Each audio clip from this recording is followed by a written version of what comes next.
Hello everyone, I'm Dr. Rachana Kishore, consultant endocrinologist working at the hospitals. Today, we'll be talking about something commonly hidden in plain sight and finally getting the attention that it deserves. Yes, I'm talking about the packaged food and the hidden sugars it contains. So now when you go to the market and you pick up a packet of food, what is the first thing which screams to you? It's the label which is present in the front of the pack, right? When it says no sugar, I'm pretty sure all of us must get excited saying, oh, this is a very healthy snack.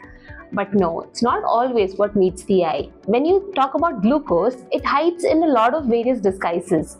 Some things like maltodextrin, invert sugar, glucose, dextrose syrup, or fruit juice concentrate. These are the various terminologies the companies use to probably trick you.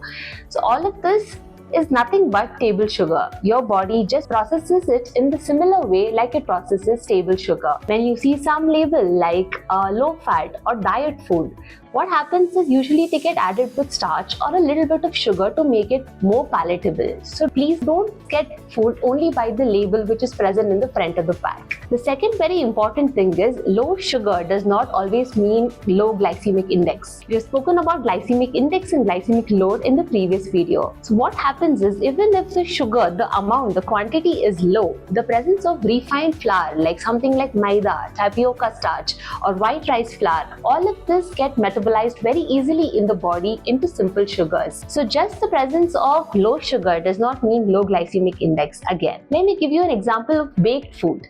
Now we think baked is always better than frying, which is true, but always make sure the baked food is not made up of a lot of refined flours again, because the end result will be a spike in your sugar. The third very most important thing is when you flip a packet over, the glycemic index is never mentioned. That is, now what do? You're confused as to how to figure out what this food item contains. So there are a few cues which can help in guiding you. The first thing is always look for hidden sugars. The second thing is always look for the presence of these refined flours. The third thing is look for presence of whole grains, legumes, dals, nuts and seeds. They all contain rich source of fiber which help in reducing the glucose spike in your body.